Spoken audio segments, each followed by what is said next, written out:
Hi, my name is Anna Rhoades, and today I will be performing a collection of poems for the MSHSAA District Tournament in 2021.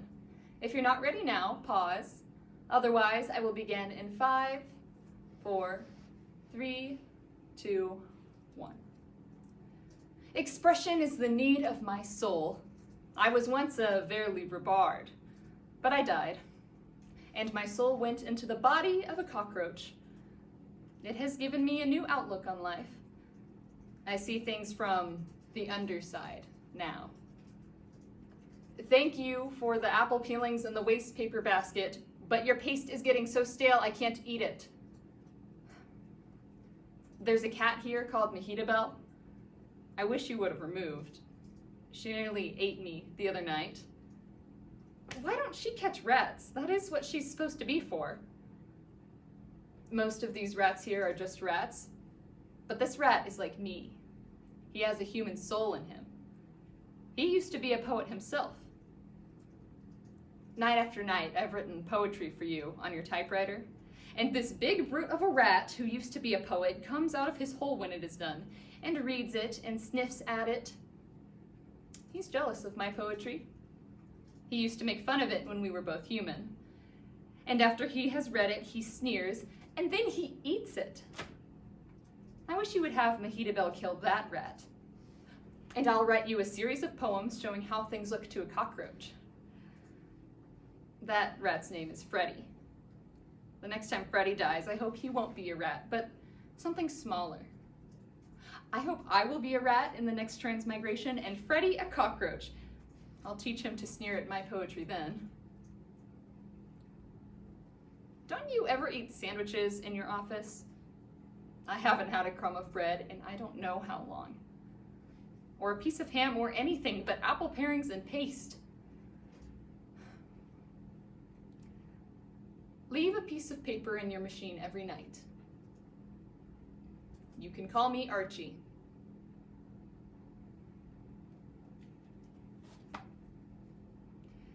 In 1916, American poet Don Marquis wrote into existence the poet cockroach Archie, who writes poems from his perspective of the world every night.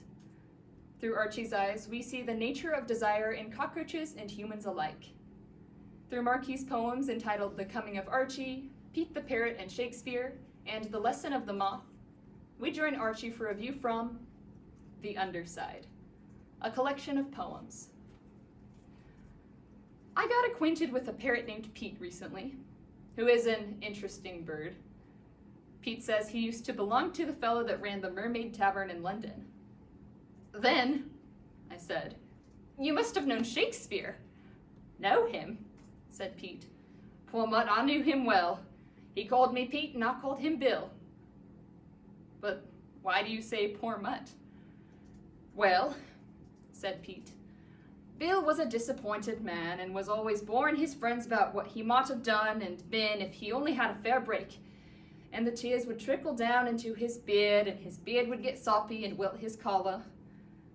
I remember one night when Bill and Ben Jonson and Frankie Beaumont were sopping it up. Here I am, says Bill. Nothing but a lousy playwright. I might have been a fairly decent sonnet writer. I might have been a poet, if I'd kept away from the theatre. Yes, says Ben. I've often thought about that, Bill. But one consolation is you are making pretty good money out of the theatre. Money, says Bill. What the hell is money? What I want to be is a poet, not a businessman. These damn cheap shows that turn out to keep the theatre running break my heart. Slapstick comedies and blood and thunder tragedies and melodramas. The only compensation is that I get a chance now and then to stick in a little poetry when nobody's looking. But hell's bells, that isn't what I want to do. I want to write sonnets and songs and Spenserian stanzas. And I might have done it too, if I hadn't gotten to this frightful show game. Business, business, business, grind, grind, grind. What a life for a man that might have been a poet. I can't write anything else but this cheap stuff. I'm ashamed to look an honest young sonneteer in the face. I live a hell of a life, I do. Oh God, what I wanted to be was a poet and write sonnet serials like a gentleman should. Well, says I, Pete, Bill's plays are highly esteemed to this day. Is that so? Says Pete. Poor mutt, little would he care. What poor Bill wanted was to be a poet.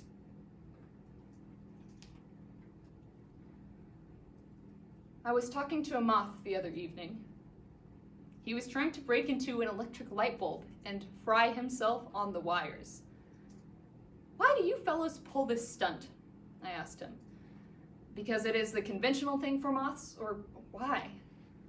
If that had been an uncovered candle instead of an electric light bulb, you would now be a small, unsightly cinder.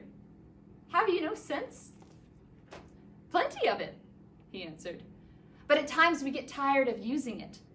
We get bored with the routine and crave beauty and excitement. Fire is beautiful, and we know that if we get too close, it will kill us. But what does that matter? It is better to be happy for a moment and be burned up with beauty than to live a long time and be bored all the while. So we wad all our life up into one little roll, and then we shoot the roll. That's what life is for.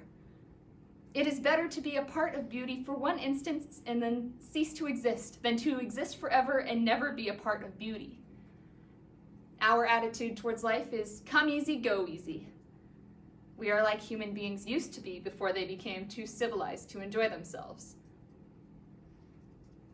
And before I could argue him out of his philosophy, he went and immolated himself on a patent cigar lighter. I do not agree with him myself. I would rather have half the happiness and twice the longevity.